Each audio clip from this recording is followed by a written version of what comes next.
How does the sim racing compare to the real thing? The real life. But now the real thing. Those things are bloody fast, man. Yeah. I think that much faster than my rally car that I'm driving for this season.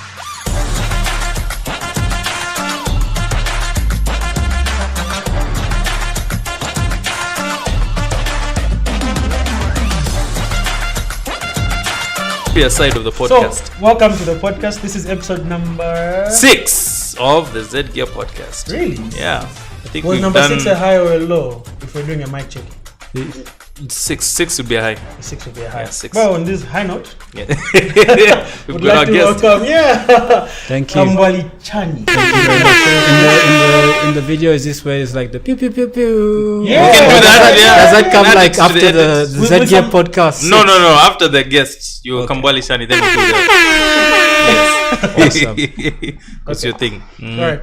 And Patrick. Yes. And Patrick. Sampa back on the podcast after how many episodes, sir? 2? 2. 2 episodes missing. Yeah. Glad to have you, sir. It's been quite a lot of stress. You don't know how much it eases me to be on the podcast and have a co-host. You know what I mean? Because I don't have to think about everything myself. But then, Sampa has been away for 2 weeks. But, I think we managed. Yeah, you're doing You well. managed. I mean, he watched the last few and he's okay. So I did. I'm sure everybody is okay. Or maybe we're yet to see, huh? Well, we have to Yes. But we are glad to have you back, bro. Yeah, no. Yeah. We're here to talk about sports. Esports. Yep.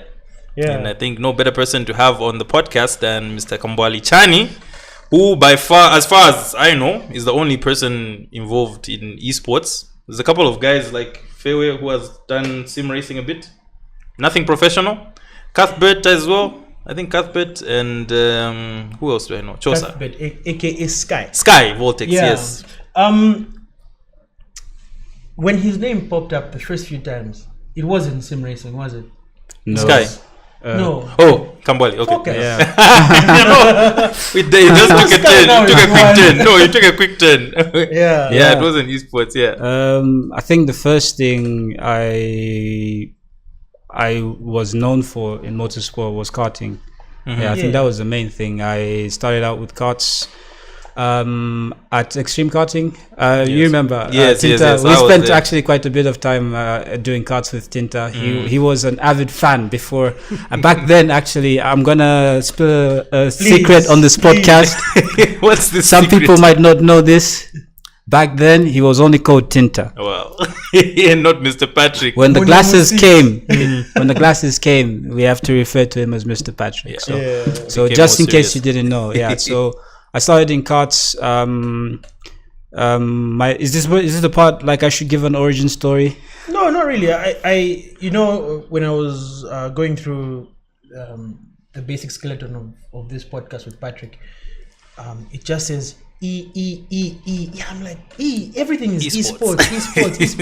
But I remember at one point you drove a Formula something car. Yeah. Unless that was also esports. You drove a Formula So Yeah. no, I No? didn't drive a Formula car. I drove a GT car. A GT car. No, there's a GT touring car, hot hatch. What's the difference? So I was like in Volkswagen Academy, in Volkswagen Motorsport Academy in South Africa.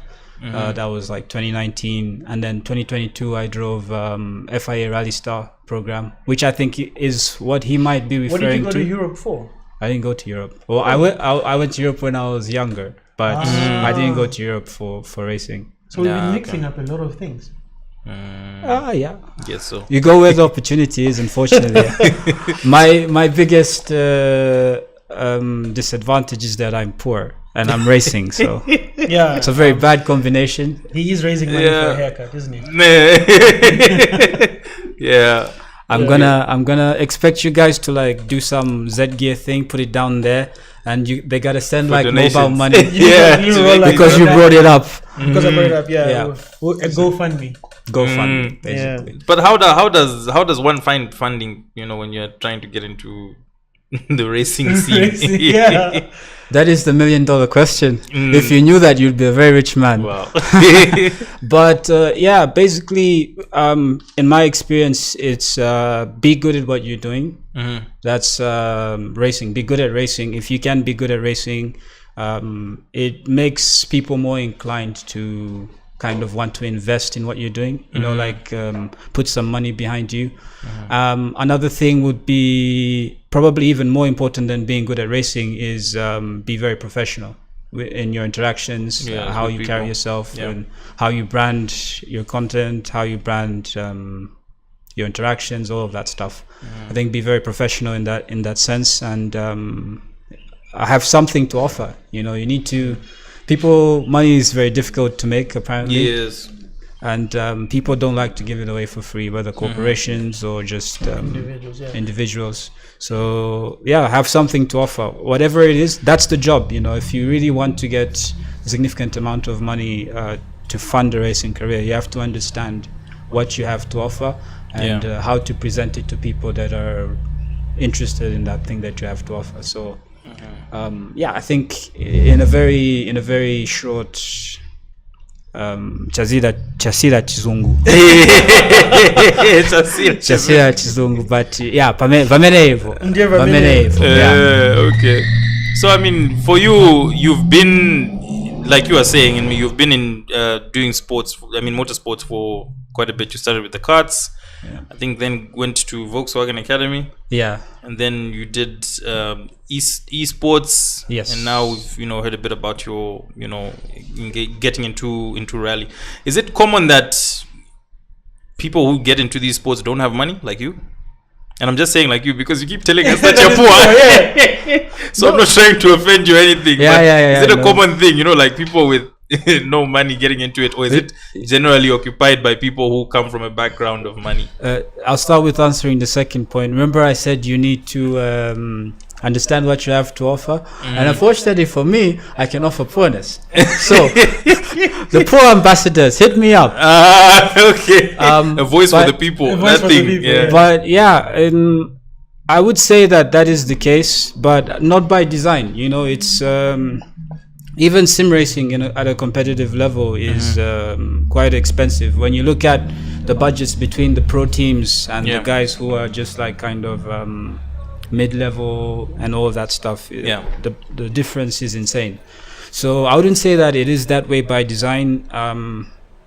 Because racing is such a great sport, a lot of the people that tend to indulge it are very enthusiastic. So they do the best that they can, and because of that passion, you get many people that necessarily don't have enough money to go racing in real life, that make that small investment that they can make that first step into sim racing. And so with that, I think that's what makes it common that most of the people involved in sim racing are people that have money or don't have money. That don't have a lot of money. Okay. So maybe before we dwell on the sim racing, when we're speaking off camera, you said something very interesting to me, and I think it's something that will probably stand out for a while. You said you love cars not because you love cars. You love cars because you love racing. And that because you can race cars, therefore the interest in cars is there. Is there anything else that you would race if you could? Race? Seeing as you love racing more than you love cars. I'm waiting for jets to become cheap.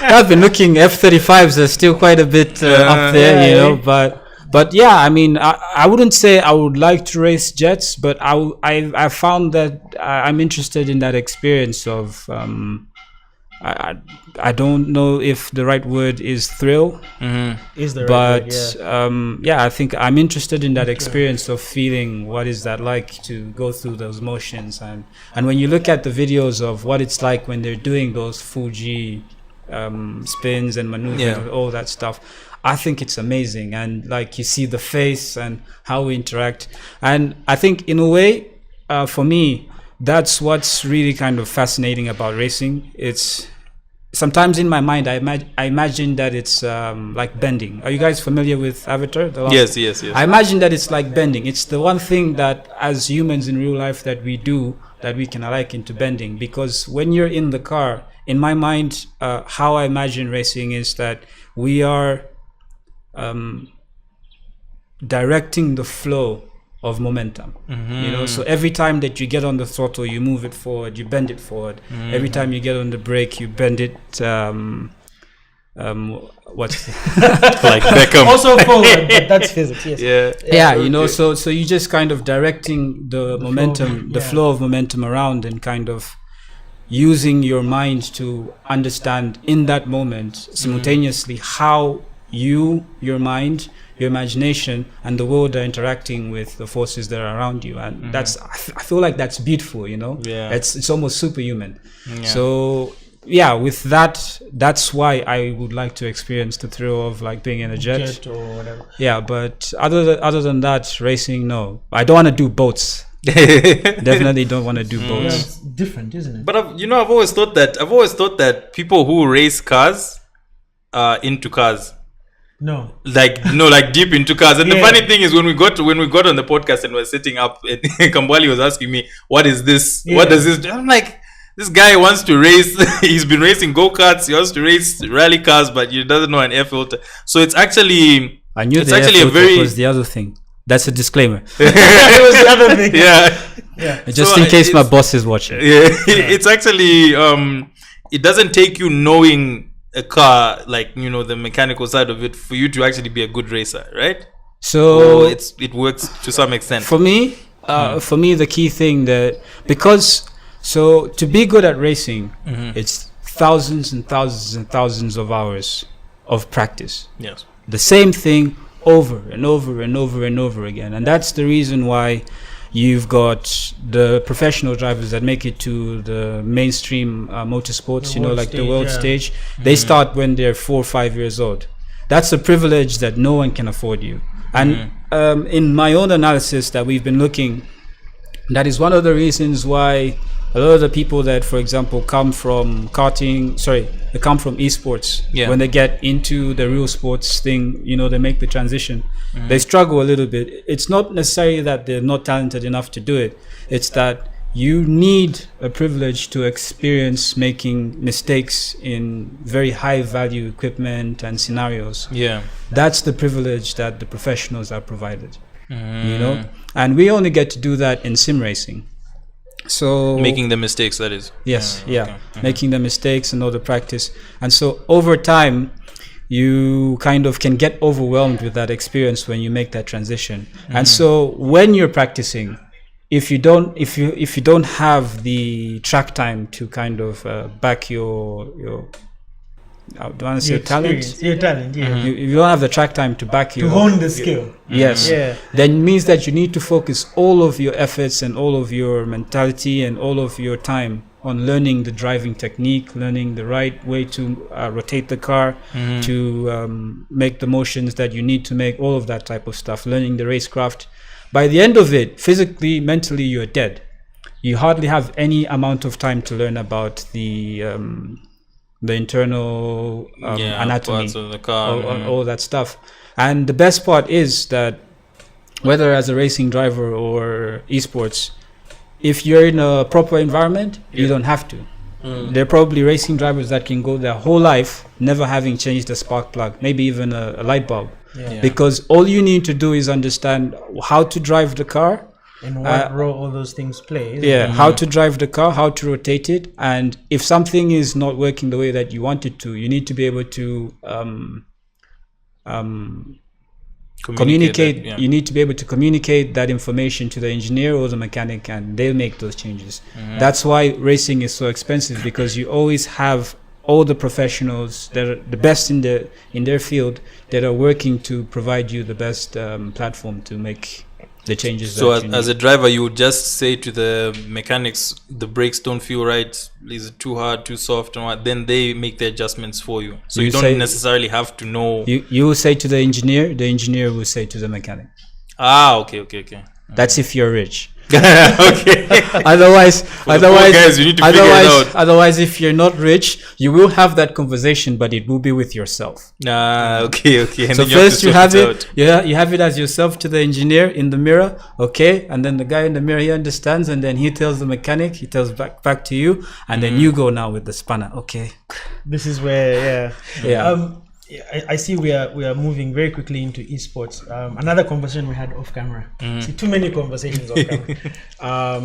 The reason why I asked about the loving cars or loving racing or liking cars versus loving racing, and that's why you're into it.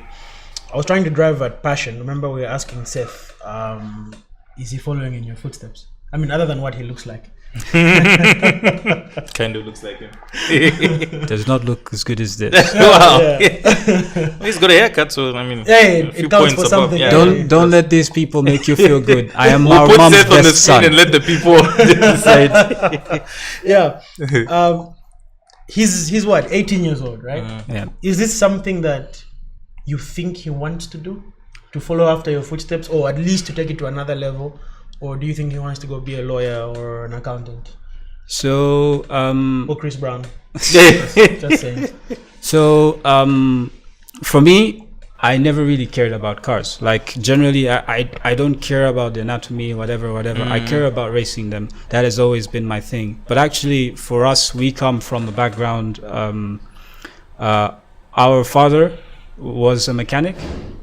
Well, we have a shared mom and a different father. So our stepfather that we share, he was a mechanic. He was a lecturer at different places here in Zambia, and so that's where kind of the mechanic background comes from. And I know Seth and my other brother who's not here, they always spent time with him working on cars. That was a frequent pastime. I never did it.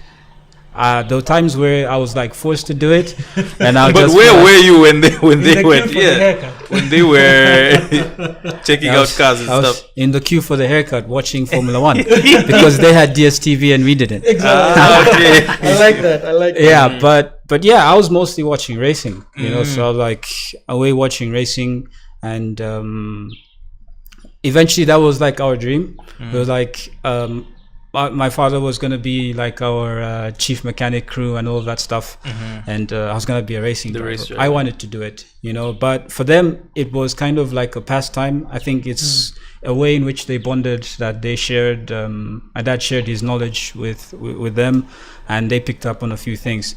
But there is a real passion in our family between my brothers and I for racing, for motorsport, for automotive stuff. For me, it's just not in the anatomy side of it. I want to race the cars, and I want to go fast, and I want to compete. Just on that, this is a question directed to Seth. I know he's not in the podcast, but maybe we'll amplify his answer. If you could race in any discipline, right? Any discipline. Let's forget about money. Based on your background and how you've been brought up, what would you race? GT3. GT3. What is GT3 for people like me who don't know? Well, I think it's a Porsche. It's not a Porsche. It's Porsche. Not specifically. It's a class. Yeah, it's a class of racing where you get like sports cars. It's sports car racing generally, but then you've got like a specific set of regulations, and then the cars and manufacturers have to adhere to those specific regulations. Okay, and then yes. they try to balance it up. So you've got Yes. like Porsche, you got like Ferrari, you got Mercedes, BMW, stuff like that. That's the one that has the weird-looking Porsches and Mercedes. They've got funny kits. The factory cars Yeah. with the body kits. Yes, with body kits. That's and all that. GT3. Okay, perfect. I think we might have. It might not have been GT3, but the racing track in Chingola was for one of those. Yeah, they had GT racing. They had GT It was racing. not as advanced as that, but Yeah, I it was remember. still. Okay, It was a circuit. it's a circuit. Yeah, there's what? Lawrence Allen. Yeah, I haven't been there in a while. It was built specifically for these international. I don't know which one specifically, which class. No, they did all sorts of racing there. Apparently, it was a big motorsport hub here in Zambia. And What happened? You know, there's been so many references to Independence. Chingola, man. So actually, so many not, references to track. as far as I understand, it's not Yeah. only Chingola. There was Ndola as well, had a circuit, a real circuit that they were racing on. From my own observation, someone needs to go to Ratsa, give them hell, because I think Mimosa is a racetrack. Yes. Also, Yeah? yeah. Yeah, and I think that Maybe we need to print another number plate. It was to get their attention. Clearly, Yes. ask nicely. It doesn't work. I have to do something illegal. No, I have something else in mind. Maybe that will get their attention. I sincerely think that That was a track. It looks like a track because track. there's it looks like a half oval banking through some section through there.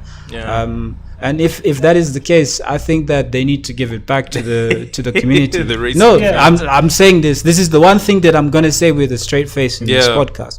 If that was a racetrack, I think that they should give it back in some capacity. They should refurbish it, and it should be something that the motorsport community can go and indulge, because it helps keep the racing in a safe environment, and that's something that is very, very Important, required in our country. We need that step to be taken forward. So So I second the word here. I think it's very important. Passion. Because I mean, like you said, Tinta. Don't do that, man. It's Mr. Patrick. As Mr. Patrick said, right? The default is, he's racing, he must be into cars, right? And not saying that you're not, but you are not into cars in the mindset or in the understanding we think you would be into cars. Not that you don't know anything, but just that you're focused on racing. And I think it's the passion that has. This was calling Ratsa. Let's go. That's what I was calling. No, okay. There was that picture that I posted on the Z Gear page, where there was a phone call and the Z Gear plate. Yeah. So I had to change my friend's name into Ratsa and put a Ratsa picture. So now he saw that picture and he thought Ratsa is calling. It's my friend. No, it's not. It's my friend. Yeah. Okay. It's what we do for content. Anyway, let's do it. So, do you want to run it back from passion? Which one? The one that used to show on ZNBC back in the day? Yeah. I was like your driver into, because look, go-karts, right? Yeah. Then esports, then we didn't even get to Spen. At one point, Spen came in. Yeah. What were What you was doing the for Spen Spen? thing about? So, it's a long story. E-racing too? Yeah. E-sim? Esports. Oh, e-sim. Esports. Esports. Yeah. Do you want me to answer that now? Or do you want to finish the? My point is, we've seen you from when your name showed up, right? Up Yeah. until now. There's been, the graph is almost like a boost curve. Like if your car is turbocharged, we're gaining some momentum upwards. It looks like to me. And somewhere in between, there was also something about a racing academy. I don't know if it has to do with your current engagement or not. What's keeping you there? Because you haven't had seat time yet, right? What's keeping you there? And that's where my question was coming from, because sometimes if we have the right motivation, the right fuel, we stay and see it through, right? Is it passion? Yeah. Okay. So I'm gonna answer that, and probably that will eventually drive into how I ended up with Spen. So yeah, what's keeping me in racing? I tried to quit. Basically, ever since I've started racing, it's been lots of voices from outside of my head telling me that I don't deserve to do this. At least from the way that no one really says it to you in that way, but people speak. What people say is not heard by the words that they use. It's by the way that they carry themselves when they speak it to you. And the only thing I've heard ever since I started racing is that you can't do this, you shouldn't be doing this, and you don't deserve to do it. And it's not just from like people from outside or whatever, it's people very close, very close to me, to where I am, and all of that stuff. And so eventually with the pandemic, the 2020 was such a horrible year, man. Yeah. For a lot of people, Horrible year. So basically with 2020, I've come to an agreement. I've made a deal. I won't mention how. I've made a deal that I will do academics on the condition that my racing is fully funded. And so it's 2020, hands have been shaken, all of that stuff. And I'm fully funded. 2 weeks to go. I'm supposed to race in the South African Road Tax Championship, including the Africa Open, which is the biggest, basically back then was the biggest karting race that you could do as an African in Africa. If you won that, you go to race in the World Rotax Championships, which is like I think it was fully funded or something like that. You get a proper opportunity to race against the best from around the world. And so it's 2020. It's 2 weeks before I fly out. We buy the go-kart and I'm doing my first test, and a few weeks after that is going to be my first race. And the world is closed. Yeah. The world is closed, there's nothing that we can do. And I'm thinking, this has to be a joke, you know, like I feel like I'm living in so close, yeah. I feel like I'm living in a simulation where everything has to go bad for me. It can't be real. Yeah. But I mean, I've come so far, and I'm thinking, no matter what, this is gonna happen. If it's the last thing that I do, I'm gonna go for this race. And time keeps going on, and the world's not opening up again. And I'm speaking to the people that I've made this agreement with, and eventually it comes to a thing where we're going to make an executive decision. They will no longer be racing for you, and there's going to be 100% indulgement in education and stuff like that. And I'm thinking, Not the deal. you can kiss my ass. you might need to like yeah. Not the right one. And so it's at that point that I don't have any more money, I don't have any more opportunities, and I don't have anywhere to do any racing. Yeah. And I think, okay, what can we do? I had already at that point started doing some sim racing. I borrowed a steering wheel from a friend of mine, Joshua Manamuke. I think you guys might know him. He did a Formula 3 test a few years ago. I think you wrote something about him. Yeah. Well, many If people. we were agreeing, at least we were not. He's a really good friend of mine. He's probably the best friend I've ever made through racing. Very talented driver. So I've borrowed that from him, and we've been indulging in some sim racing, just to keep the skills up. When I first got into sim racing, it wasn't to compete. It was to improve my capacity to drive in real cars and stuff like that. Yeah. And so we get to that point, and I've got nothing to do. I got nowhere to go. And so it's time to stop. There's no other option. Was that the time you made that post about you never racing again? I think I'd seen that come up on Facebook. I retired at some point. Yeah. Like I'll never race again or something like it that. It wasn't that dramatic. I don't think. It was pretty deep. Does that look like regret to you? It was pretty deep. I never regretted racing. I only regretted not racing. Yeah, the post. Do you regret the post? No. Did you take it down? No, everything is still there. So basically, you probably go back and screenshot check it. This is what I was talking about. But yeah, so basically, it was kind of a decision to say okay, I don't think that anyone wants me to do this.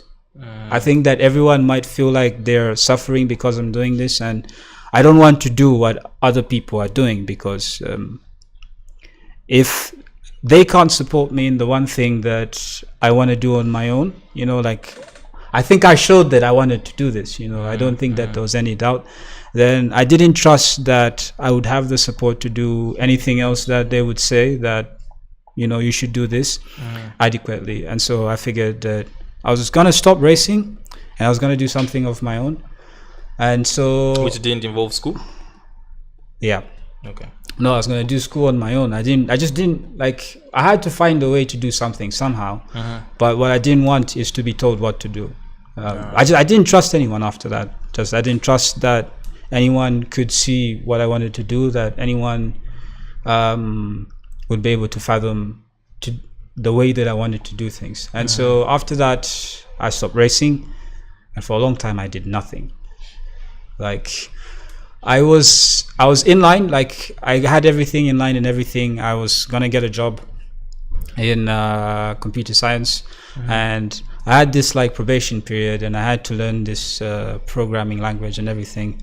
And every day I woke up, and every day I went to the computer in the morning and everything, and every day I hated it. Yeah, I absolutely hated it, and I couldn't do it. After a while, I couldn't do it. The only thing I could think about was racing. And after I quit racing, I met. Retired. I retired after I retired from racing. Underage. I met Daniel Aronson, my brother. So I had moved out of my mom's house at that time, and I was living with my brother, who is my cousin, but we've basically grown together. So we were sharing a house, and he was trying to start a new business, and he had invited a few people over to see if they could invest or stuff like that. And so I met Daniel Aronson, who was the head of spend in the southern region at that time. And out of interest, he wanted to try my simulator, and so he gave it a shot. And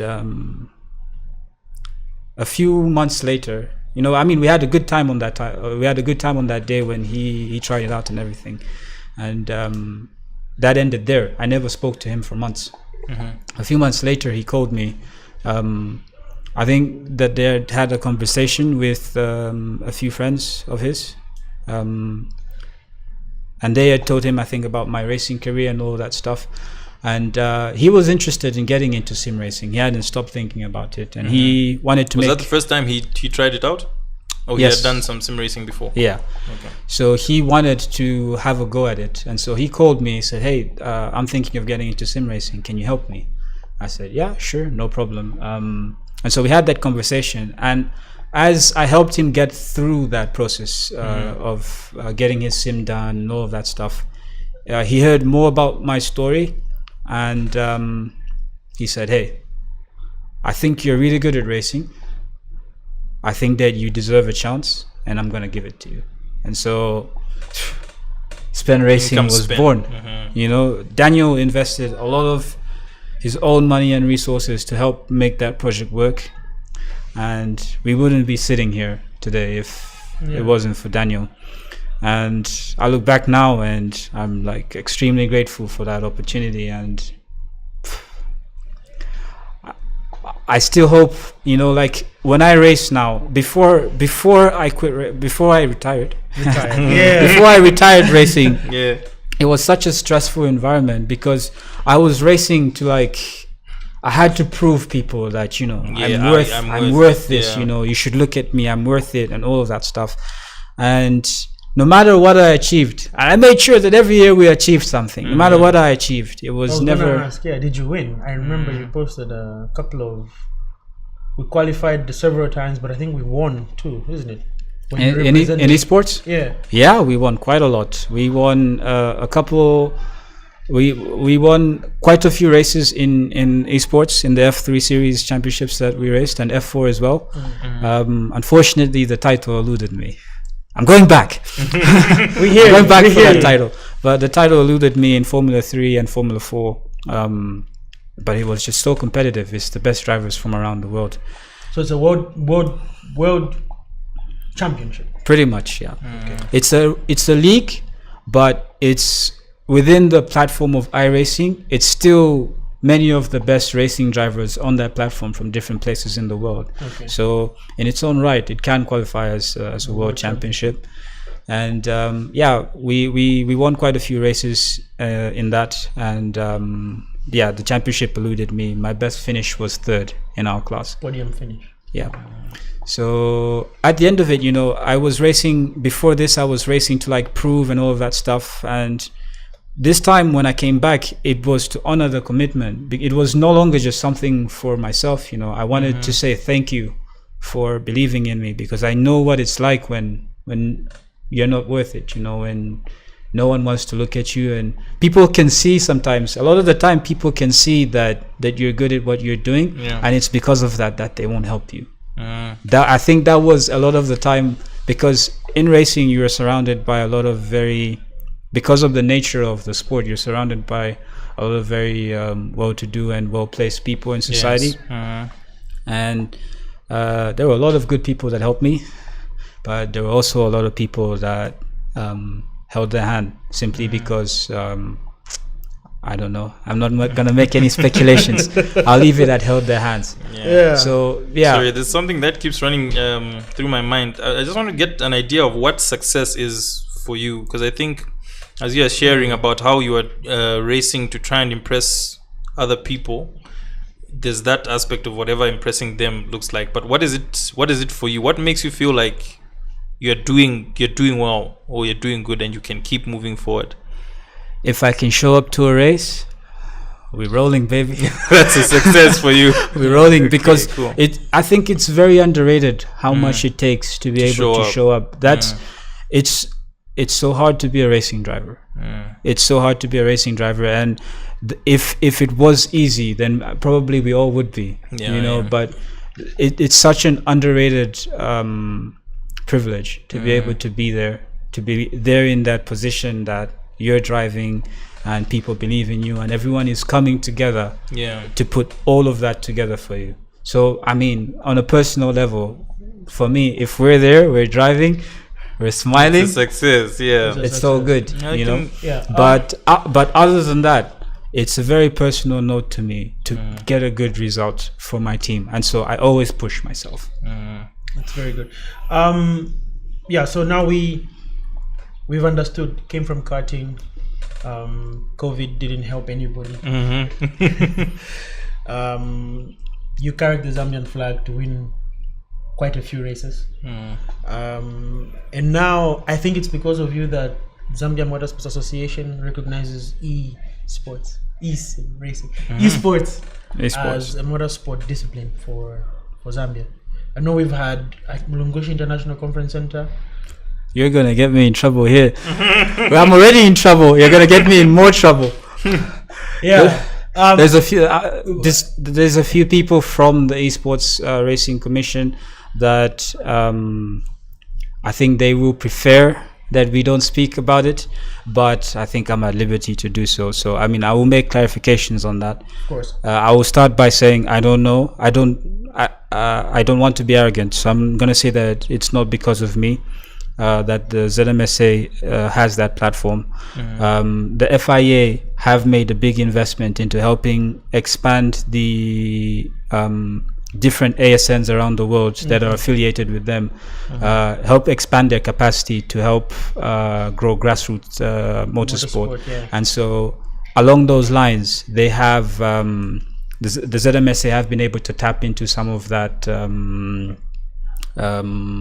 benefit structure. It wasn't coming from a point of politicizing, believe it or not. The reason why I'm saying this is people like Seth, right, and much younger actually. I'm thinking of my own cousins, kids I may know, right, who are 9, 10 years old, 12 years old, who may not have the chance to sit in a race car or even come close to one. Do you think this is something that we, all of us in the fraternity, whether it's professional motorsports or not, who share the passion of going fast in one form or another, do you think it's something that we can push to get the grassroots buzzing for this kind of sport, such that even they at one point when maybe they're 18 can make the transition from esports to, I'm hoping by then drag racing will be real here, or spinning, or rally, or do you think it's something that... I think yes. Not only, I think that it's going to become cardinal. In my own assessment, I believe that in the years to come, sim racing is not only going to be part of, if you want to become a professional racing driver, not only will it become part of your assessment process, I think it will become a requirement to have like some type of good results. And so for jet fighters and for pilots, right? Yes. So I think that it's going to become a very integral part of how we assess talent and how we develop talent as well in the motorsport industry. What I support growing it in that sense. What I don't support is forcing it. I think that it's one of the grievances I've had, and what I've really been trying to push when I was involved in the administration side of things with the Zambia esports side, is that there should always be a professional approach with how things are structured, how engagements are made, and all of that stuff. And I I think you should repeat that, but I think Patrick's headphones are not working. I was trying to catch it. I don't remember what I said. As long as you use the word structure, it's important. Yes, yeah. I always advocated for the structure, the right structures to be put in place, because that way we can really protect the sport itself in terms of how progression is made and all that stuff. Yes. But also it's important to be able to protect the young athletes, the young racing drivers. Especially how involving it is, eh? Exactly. The toll it takes. Because you, like I said to you, to be good at it, you need to start quite young. Yes. You know, and if we have the right structures in place, there is no reason why parents and kids cannot work together to create a structure where you mix the academic and the sports side of things to create a full working career, that even if you don't end up as a professional racing driver, for example, you can end up as a good driver that enjoys motorsports, that's involved in the industry. You know where that question comes from. I don't know if you've been in the dualies, as the people like to call it, right? And you've seen these kids play FIFA or play Mortal Kombat. The passion and the enthusiasm that they have towards that. I'll take FIFA as an example. I can't play FIFA to save my life, right? I played better than most, but I can't play it at the level at which some of these people are playing it. It's crazy. And I know it qualifies also as an esport. I really wanted to pick your Call of Duty. yeah, but guns. Call of Duty is also big. It's also They- big. yes, but They make more money than us. They make more money. Yeah. I think the guns won't help sell Yes. the message. But Yeah, what I'm trying to agreed. say is, I don't know if you're into football. No. No, okay. There's Neither am I. that fantasy Premier League thing. Yes, I've heard. Your job is to manage who you feel will play better, and you score points for winning the simulated games that run on the platform, right? But if this kid that can't pass a few exams or a few testing, is not performing well at school, let me put it like that, is able to figure that out. I agree with you. Yes, we need to be able to mix, right? But is it something that we should be riding on, isn't it? That passion, that enthusiasm towards esports. Yes. And not just motorsport, obviously, but Yeah. in this case, motorsport. I'm just imagining if we were to put a simulator somewhere and let these kids drive. Do you think it would hone some skills, hidden talent? It would reveal hidden talent that. Yes, definitely. Yes, it will definitely help create more talents, but I wouldn't advocate for it with just kids. You need to have a proper social structure if you're growing up as a young person in sport, because it's life is dynamic. I'm sure I don't need to tell you guys that. You're way more experienced at life than I am, but life is extremely dynamic, and especially in sports, where in motorsport you need to be able to focus solely, as much as possible, as efficiently as possible, on improving your talent, improving your capacity to race, improving your capacity to understand what racing is and how to do it and all that stuff. You need to be in an environment that allows you to do that. And if you're just this kid, like I was, walking these many kilometers away from home, to get to this place, you're already tired by the time you get there. And sure, you're winning all these races, but there's not enough energy, there's not enough resources and all that stuff for you to actually take it anywhere. Yeah. I mean, I am saying yes to the idea, but I don't want to advocate for that, because I feel that you are going to create a lot of talented young drivers with nowhere to go. I think in the long term it could be harmful to the sport. Yeah, but I guess also there's a good side to. Anyway, this is just what I was thinking as you were sharing your answer and what he said. There's a lot of benefits to what COVID did, because I think COVID really brought out all these esports, and stuff that happens online, and really grew them. So I think that maybe not in our lifetime, we might not see, the esports and stuff like that become as beneficial, for people getting into them. But I definitely believe that at least our kids coming behind will be able to say that I want to do, esports when I grow up, and it will actually be something that he can do. And people will believe in him as much as they believe these days in a lawyer or a doctor. University for it, yes. right? So I agree, but if over COVID kamba weka nafa career karibu heartbreak. Yes, heartbreak is there, but there's definitely a bright side, man. Yeah, Definitely a bright side. I don't think I don't think Z Gear would have expanded as much as it did, and a lot of other people that blew up on social media, if we were not all stuck in our houses, looking at I agree. so right now, I think now we've reached the most interesting part. I mean, we spoke so long about other things because this question probably would only last 2 minutes. First and foremost, The Great Escape, the simulator. Yes. How is it? did you try it? You tried Yeah, it? he tried. Yeah. Should we all go and figure it out? If you I want, tried it. Ask me how it was. How was It wasn't as it looks exciting, but it's not as exciting as it looks. I don't know. Maybe because I'm not good at the games and stuff, and I'm probably not as excited about playing Dirt. I think I played Dirt or something on that thing, yeah. But it wasn't. It was nice to be in the machine doing this and stuff. it's ask me your question in a more structured manner, because I don't want to say something, because obviously that's a business. I don't want to say something and it be perceived. Maybe let me put it this way.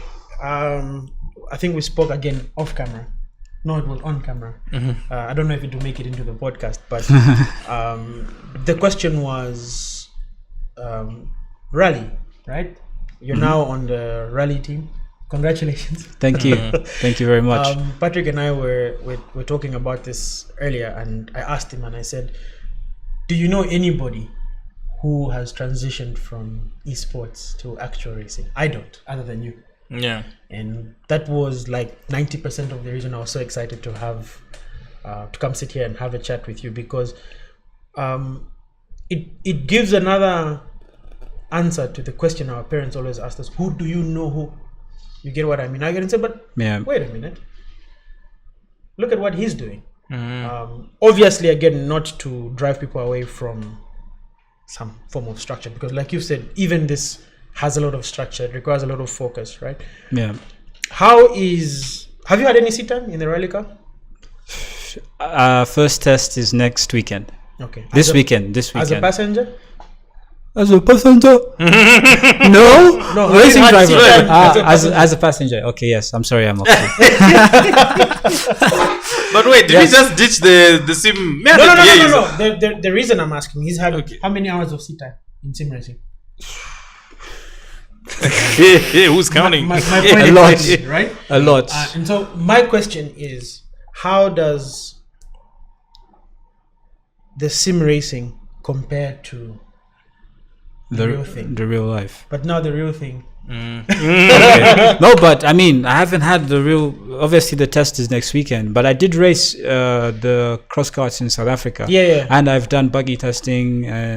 I've done some driving off road. And the cross karts in South Africa, when we went for the FIA Rally Star African final, those things are bloody fast, man. Yeah. I think that much faster than my rally car that I'm driving for this season. Okay. So the biggest difference between the esports and the real racing is the real racing is much easier, because it's much more intuitive what you need to do next to get the car to rotate. So for example, when I got into the cross kart, the shifting was very second nature.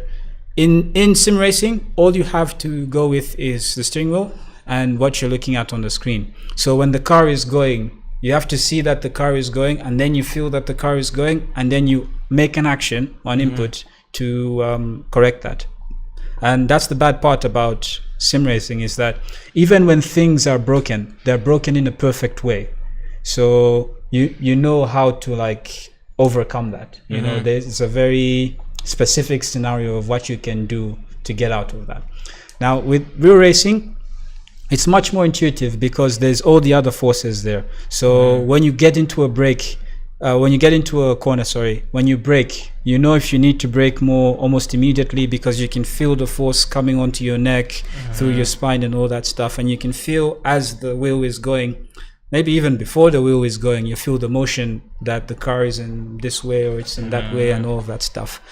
But what is difficult with real racing and what doesn't come across is that there is a lot of fear.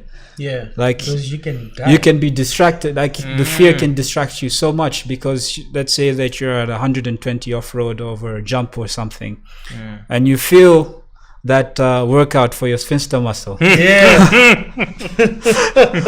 Yeah. And in that moment you're thinking to yourself, I did not know my body could do that. Yeah. But you don't have time to do that because it's a split second. So you need to be thinking about all of the different factors. How the car is braking, how the shocks are reacting, what is the condition of the road in front of you, all of that stuff, so that's the other side of it, and I will say if you're getting into sim racing to be good at real racing, I would say don't use it in the way that the professional esports drivers do. Because to be fast in esports, you need to take a lot of unrealistic exploits.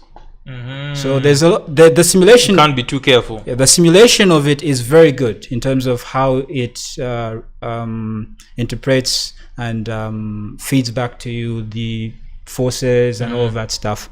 But it's all perfect. It's all extremely perfect. So you can really exploit that and kind of go beyond the limit. If you really want to become good at driving, if you're getting into sim racing and all that to become good at real driving, then you should do it in a way that builds discipline for you. So the way in which you implement the braking technique, stuff like that, how you rotate the car, how you learn about the rotation of the car, things like that. That's all I could say about that. Cool. What for lack of a better term, what video games have you played that you feel are preparing you for the new role in rally? I think we spoke again off camera about Colin McRae. I think Colin McRae is the longest running rally game I've ever heard of. I think it probably even transitioned into World Rally Championship. But now there's Dirt. How close are these two? Are these the same titles that you play at esports championships? Yeah. Or are there specific titles that only exist for? So at the world level in professional esports, they always race the primary or the most recently released version of whichever aspect that is, whether it's rally or GT3, or they race on the most prominent platform. And because it's esports, they race on the platform that has whichever platform is providing the biggest amount of prize pool. Of course, yeah, which I think most recently is Rensport. I think they were giving away $500,000 or $1 million in prize money or something. But every year iRacing has got Porsche Tag Heuer Championship, which is I think about $200,000, and NASCAR, Coca-Cola NASCAR series does $300,000 in cash prizes. So there are some pros that are actually making proper money from that stuff. Yeah. So now to get back to your question, the titles that I practice in are Dirt Rally 2.0 and EAWRC, which are the most recent rally games to be released. And what else did you ask me? Yeah, the reason I'm asking, since you are going into rally, right? So it's Dirt Rally 2.0 and obviously EA Sports, the WRC, right? Yeah. In your test that you're going to have this weekend, there's gonna be someone screaming at you. Yeah. Which is not something that you really have in sim. Yes, it's there. But it's perfect. But it's perfect, right? Yeah. How does that compare? Like, I guess maybe we should be asking these questions after he's. I'm sure you've had some experience with that, so. Yeah. I would say you don't think about it. Yeah. Yeah. The last thing that I'm thinking when I'm in a rally car is, oh, I wish I was in my sim, or you only realize after, like, so whilst you're in the process of it, everything is very immersive. So it's all about what's right in front of you, what's happening next in that moment. And the only time that you make these comparisons is when you go back home and you assess the new knowledge you acquired through the experience, and then you have a frame of reference of like, okay, this was similar to that. This thing that they're doing in the game is complete. You know. So but like I said, what is still the same is the motions, understanding those motions. So for me, the important thing now that I'm training with is gear shifts. Understand, like, obviously when you're in the real car, you need to feel the real gear shifts. But what really helps you a lot is getting that motion of the gear shift. That's the training that I'm referring to. It comes to second nature. That, because without sim, for example, all of that extra time that I'll have to spend learning how to do that type of gear shifting is time that is wasted in a real car. But now I'm going to go into the rally car and I'm going to have the experience of all that shifting, how to change the gears up, how to bring them down. And now I'm just looking for other like small things. For example, what's the optimal RPM? Should I heel toe? Does it help? Stuff like that. All of that stuff that you consciously be learning is now to some extent for me second nature. So that's I think the big point to answer your question. All right. So what do you do to prepare? I was just thinking of what you do to prepare mentally for a race, whether it's esports, whether it's the physical rally racing and stuff. Is there anything that you do to just prepare yourself mentally? And also, how do you deal with, because you've shared about some of the experiences of being let down, people not coming through for you for different situations. How do you actually work through the naysayers? The naysayers and stuff like that. How do you work through those things? So for the esports side, preparing for a race, thousands of laps. So it's basically like a lot of practice. I get my extra time in, as much of it as I can, looking at the data. When I have an engineer with me and we can afford to do that, we do that. Do you have engineers for esports? Yes. You do? Yeah. What does an engineer do on esports? Interpret the data. What are they interpreting? I thought on the game is like the way we used to play Need for Speed. You come out, put this part, put that part, whatever. If I showed you the setup sheets for a Formula 3 car, and they've got camber, toe, aero, front wing, down, back wing, toe in, out, all of that stuff. Now you need to balance the car in such a way that it will go in a straight line adequately, and it will go through the corner without shunting you into the wall. If you change for each track, right? Yes, for each track. If you change, let's say, the camber by a few degrees, then you need to change a few degrees in the back or a few degrees in the front of the wing, and you need to balance it, because if that goes wrong, then you've got the wrong car. Maybe you've got 5 kilometers less down the straight. So then on esport, on your eSIM, you've got an engineer who you tell the data, then they set up your car. You ask them you tell them what you want from the car. They spend, because obviously they're a lot more experienced than you. These are like proper pros. Like these are the big boys. This is a revelation for me. Have you played Gran Turismo before? Yes, but not so much. Do you know what the tagline for Gran Turismo is? The real driving simulator. It was the first game I ever played where you had to adjust camber, all those you had things, to adjust toe, and you could tell you had to adjust diffs, you had to adjust ratios. You could tell the difference on the. So what I'm trying to understand is when you're in the game, you actually have guys who are specifically there to be engineers. Yes, that's what pro racing is like. And they're pro level engineers in the esports scene. Yeah, when you have guys like real racing drivers that come from real life, like either Formula 1 or Formula 2, they actually have their team engineer, like the real race car engineer, working on their car setup and giving them live feedback in their ears and all of that stuff. Okay. So when you're done with the race, you can actually talk to an engineer, then an engineer would... Well, I've never had that much money. So I've these never guys, had do that these much guys also money. get paid with you? Like when you said other races have a pool of 300,000 or whatever. The team wins. Isn't The it? team wins, and you pay your engineer, you pay yourself. So It's not just the driver. mostly because those guys, they're like big entities. I think the biggest team right now is called Team Redline. I think I don't know if they're transitioning. Not from Copper Belt, eh? No. It is red line, Team- yes, yeah, from the just- core belt, Team yeah. Redline Sim Racing, they're could be doing transitioning something we don't to, know. I think they're transitioning to Verstappen.com. That's the team owned and funded solely by Max Verstappen. I don't know if it's solely actually, but I know that he's got a big pot in that. Yeah. And then there's Williams Racing, Of course. Mercedes AMG, Petronas Esports Racing. So there's I think all of the big Formula One esports, Formula One teams have They've got an esports esports division now, and they're well taken care of. You know, so The movie. How much of it? wait, just before, did I answer your question? Yes, sir, you did. Okay. So I was just trying to understand. Like, I understand Formula One. So now it's clear in my head that it's actually like Formula One the way you guys race. Okay. Yeah. Cool. Or got it. rally. Or Yes, or rally. anything that races, yeah. The ones that have money. Yeah, yes. Because I mean, you can imagine. I at one point when I was interested in logistics, I wanted to understand how a team moves from one venue to another, and then I saw the amount of Work, yeah. equipment and work that it takes to move one team.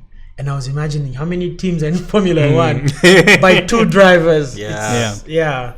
And that's when I realized that these things are not as they seem. Because we've met the race car driver. Then there's somebody who puts the car together, the information that is shared from driver feedback to mechanic to engineer to mentor to... I think that is the first time since I've actually been confirmed last week that someone has called me a racing driver. That's so good. I was sir, told a that we racing do a driver. podcast with a race car driver. Yes, Yeah. The movie. Yes. What's it called? Gran Turismo. Turismo, yeah. I thought it had some other. Anyway, so the movie made me realize how long ago I played Gran Turismo. First of all, and then second of all, there's that one scene. I'm hoping Patrick will allow me to have it inserted in the podcast. The one scene where he talks about the brakes not working, and the guy's like, can't be serious. And when the guy does check the car, he finds that's the reason why the car wasn't stopping. Is that feedback to that level possible in your experience? Yes. In the sim? In the sim, to translate it to real life? Okay. Or should I ask this next week? You will never feel it in the sim. Like I said, it's perfect.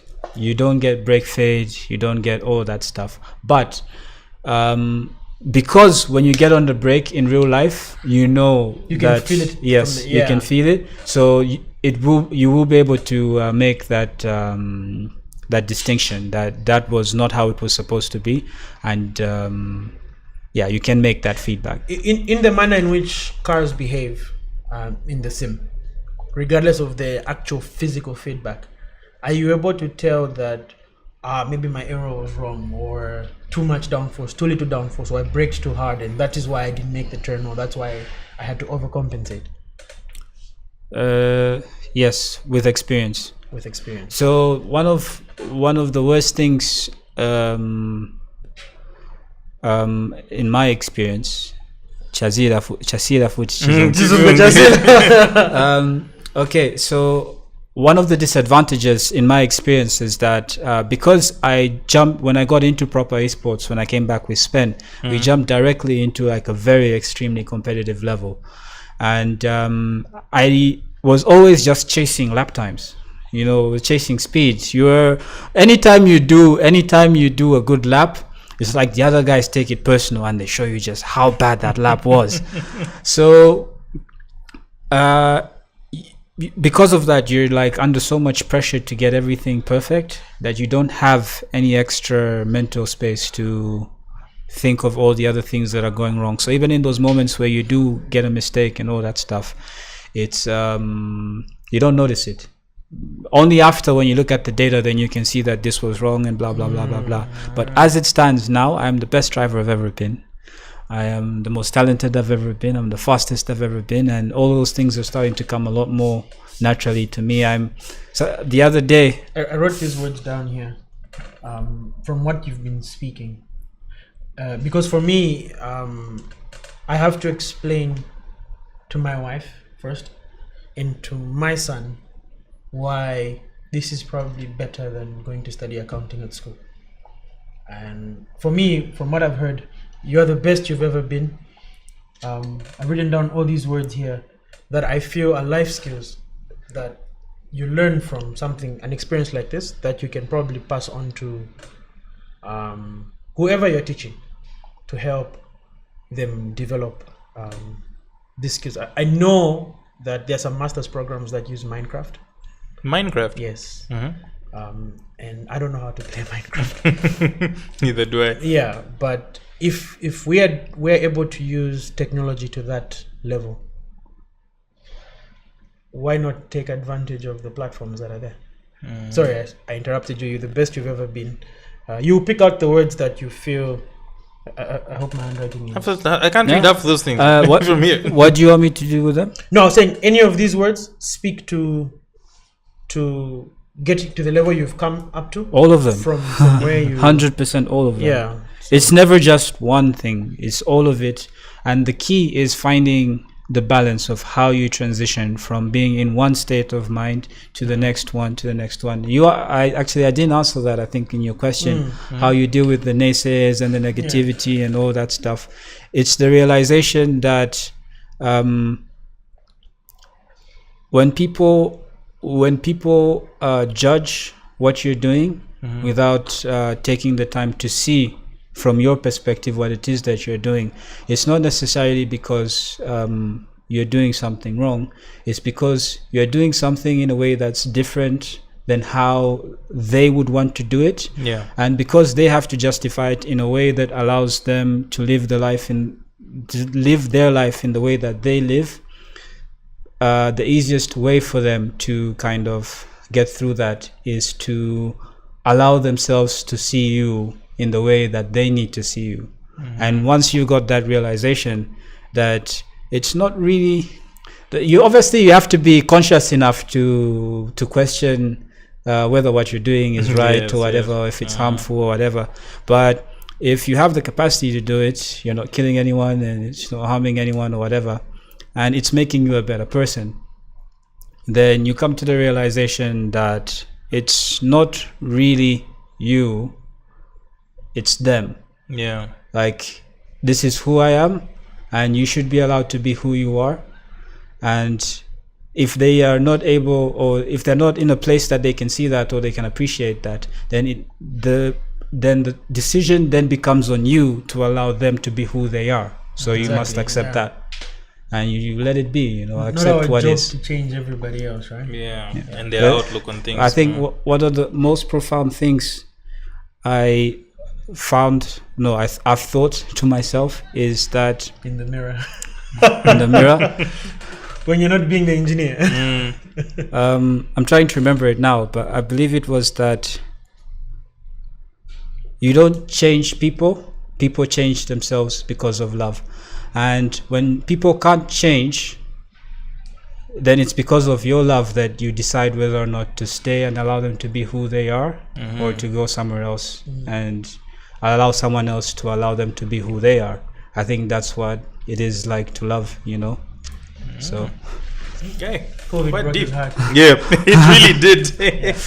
Okay, no, I think as just some final thoughts, what do you think can be done to improve the esports environment here in Zambia? Like Sampa, said, it's recognized by ZMSA, and as somebody who has been a part of it, what are some of the things that can be done to improve just the esports industry here in Zambia? I would say that they need more investment.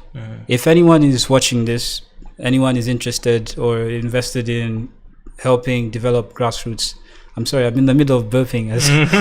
Okay. It's a casual podcast, you can burp. Okay. Ish. Yeah. Yeah. So anyone that is listening to this that is interested in developing grassroots for the future, for posterity, for your own children, whatever, go and speak to them, help invest, help them get some more equipment, help improve their capacity to have a venue, if they can have somewhere dedicated, whatever it is that you're able to do to help contribute to the growth of that. I implore you to go and do it, and obviously a big challenge that I see is mostly on the structural side. This might be something of my own preference. I always emphasize that if there is such an important platform, it should be managed with as much professionalism and all that stuff as possible. But we must also allow for them to grow, because obviously it's quite new, and in all fairness to them, practically almost everyone involved is very young, so the learning process is still ongoing. But I believe in the project. I sincerely want to see it grow and develop, because this is what I needed when I was coming up. I'm still coming up. And I believe that as we go forward, and as the sport continues to grow, it will grow better and better and better. And I won't be surprised to see that it becomes the most engaged and the best motorsport platform in the country. I think Patrick and I want to know this.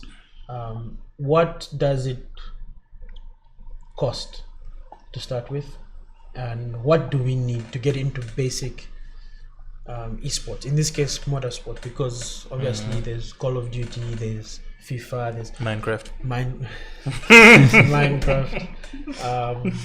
It's a weird game, but anyway, what do we need? It's critical thinking skills. That's exactly the reason why